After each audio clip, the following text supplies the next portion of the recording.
Today we're going to talk about operating a valet parking service. But first, let's talk a little about human nature, because I suspect that you're thinking, what's so complicated about parking cars? I've been driving for years, and I've got a good driving record too. Good. That's exactly why we hired you, because good driving skills are essential in this job. But there's a lot more to valet parking than just moving cars around. A lot more. Teamwork, for example. Valet parking depends on individual skills, of course, but it's a team enterprise. Timing, know-how, and cooperation are key elements to an efficient parking operation, which means you have to know exactly what your role is, what your teammates' roles are, and how you all fit together into one smooth, efficient, cohesive team operation. One job we all share here at Republic Parking is keeping our customers happy. Because without customers to serve, our jobs don't exist. Our paychecks disappear. And remember, we have two entirely different kinds of customers at Republic. The people who own the facilities we manage, the airports, the hotels, business complexes, arenas, and ballparks, and the motorist who puts his or her car in our care. We've got to keep both kinds of customers happy. And the best way to serve the drivers who put their cars in our hands is to be reliable and responsible. Never forget that you're driving cars which cost anywhere from $10,000 to $250,000 or even more. That's a big responsibility for you and for us. Take it seriously and we'll all benefit. Now let's go through the basic parking procedure step by step. Andy, Janet, Matt, show us how to do it right. Okay, here we are on the valet line at a big hotel serviced by Republic Parking System. Janet is the lead person and I'm the valet parker. We approach the customer's car, note the subdued but friendly smiles, the attentive professional manner. The lead person greets the driver and accepts the keys. The valet parker gets the ticket time-stamped, passes it on to the lead person, and assists the passengers. The lead person tears off the customer's part of the ticket and hands it to the customer, while I check the exterior of the car for damaged areas. What's that all about, Andy? Eliminating potential problems, Joe. If the valet parker sees any existing damage, he mentions it to the lead person, who mentions it to the customer. Discreetly, of course. With impeccable grace, Joe. We're just letting the customer know, courteously, that we've noticed a damage area in the car. It's a simple, matter-of-fact way to prevent a fake damage claim later. Then, while the lead person is talking to the customer about the damage, I note it on the ticket. Does the ignition key lock the car, sir? I check with the customer to see if I need a second key to lock the vehicle.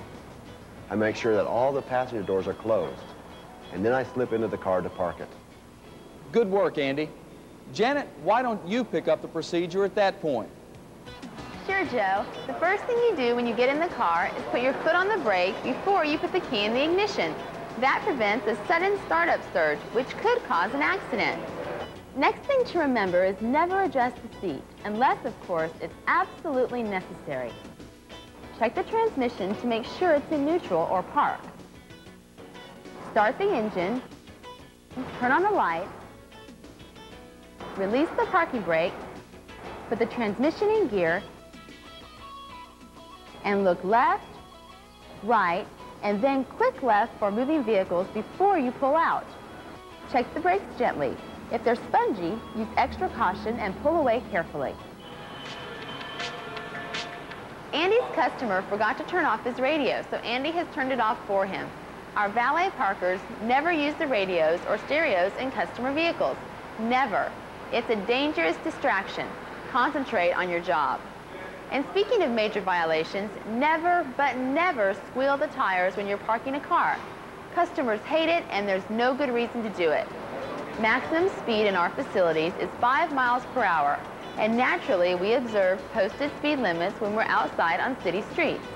Drive defensively at all times, keeping alert for cars pulling out of stalls or lunging around corners. Come to a full stop before you park the vehicle.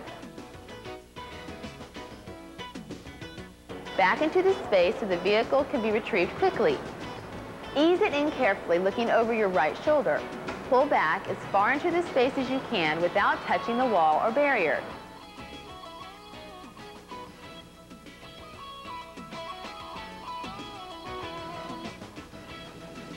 Straighten out the front wheels. Put the transmission in park, reverse or standard transmission. Turn off the lights and the engine. Remove the ignition key and roll up the window. Perfect, Janet. You were on the mark every step of the way. Okay, Matt, why don't you pick up the procedure from this point? Sure, Joe. This is the point where you make sure everything is A-OK before you head back to the line. First, double check to make sure your customer hasn't left any valuables behind in the vehicle. Note if special equipment like pull-out stereos or radios have been removed from the dash. If the slot is empty, jot that down on the ticket stub. Write down the make, model, and color of the vehicle, and the parking space number too. Add your employee identification number and the time also. It's pretty obvious you need a ballpoint pen and a wristwatch when you're on valet duty. You just can't do this job without them. Place the numbered part of the ticket on the windshield where it's easy to spot. Lock the door with the keys so you know you've got the right key to unlock this vehicle. Take the remaining part of the ticket to the cashier. Hang the keys in the keyboard. There you have it. You're done with that vehicle. Excellent, Matt. You've got that down pat. Okay, folks, that wraps up the parking phase of our Republic Parking work plan. Now let's take a look at the delivery phase. Obviously, the returning customer triggers the start of the delivery procedure. Andy, show us the proper procedure for returning a car to its owner. Sure, Joe. Here we see the customer paying his bill. Seems pretty simple, but you've really got to be sharp at this point. Match the ticket number with the key number very carefully. If you grab the wrong keys, everything gets really jammed up. Really jammed up.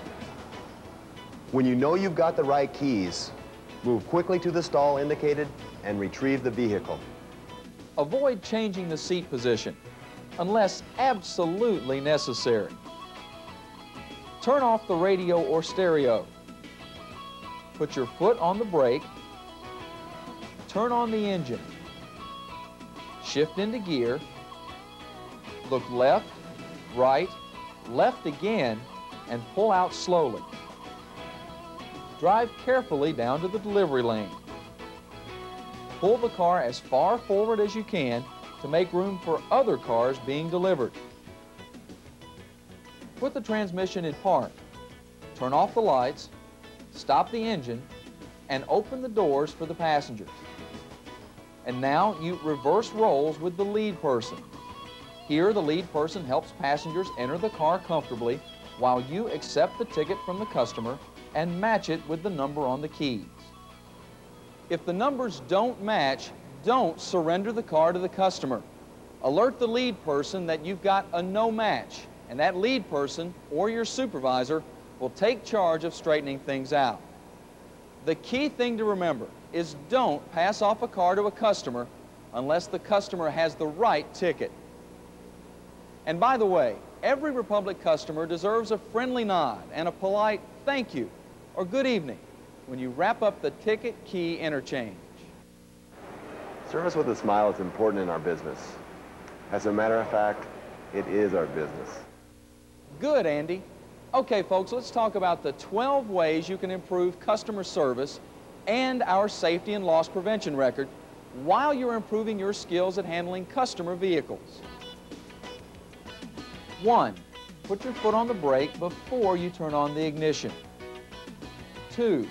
Drive slowly and carefully at all times. 3. Never race the engine or squeal the tires.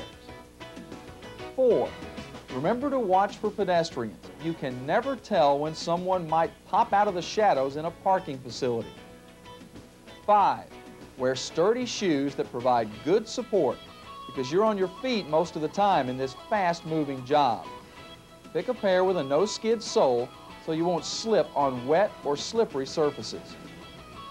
6. Always open and close doors with the handle. Grabbing the door by the edge is a guaranteed finger breaker. 7. Open the door carefully so that you don't nick or dent the car in the next stall. 8. Remove the key from the ignition when you park a vehicle. Roll all of the windows up and lock the car. With the key, please. 9. Watch out for people who do not belong in the parking facility. 10. Make sure the keyboard is always locked. 11. Never attempt to do repair on a car in our facility, even as a friendly gesture to a customer. We're not an authorized service center, and you're not a mechanic. If you see a customer with a stalled vehicle, offer to call the customer service station, AAA, or a nearby garage that offers 24-hour service. And 12, there's no excuse for horseplay in our parking facilities. Never, ever. You're driving cars that cost anywhere from $10,000 to $250,000. That's big responsibility for you and for us. Take it seriously, and we'll all benefit. The 3 important things to keep in mind are the importance of teamwork, keep the customer happy, and pride and professionalism win the day. Remember that you are Republic Parking as far as our customers are concerned. They expect fast, courteous, and professional service from us. And they deserve it because that's precisely what we promise and what they pay us for. So give the job your best effort and a friendly Republic Parking System smile. Wear the proper uniform. Keep it crisp, clean, and well ironed. Put a fresh shine on those shoes before you report for duty. And make sure your name tag is in the right position. Stand up nice and straight when you're on the valet line. Stay alert so you're ready when the next customer arrives. Accept tips gracefully and never act like you're expecting one. That's the mark of a real pro who understands and appreciates his customers' generosity. We provide a very special service at Republic Parking, an essential service which enhances the value of the services provided by the airports, business complexes, and sports and entertainment centers we serve. Without us, they can't do their jobs. Without them, we have no jobs. Without you, we can't do ours. Which explains why you play such an important role in our company. We've always understood that, and now you do too. Represent us well.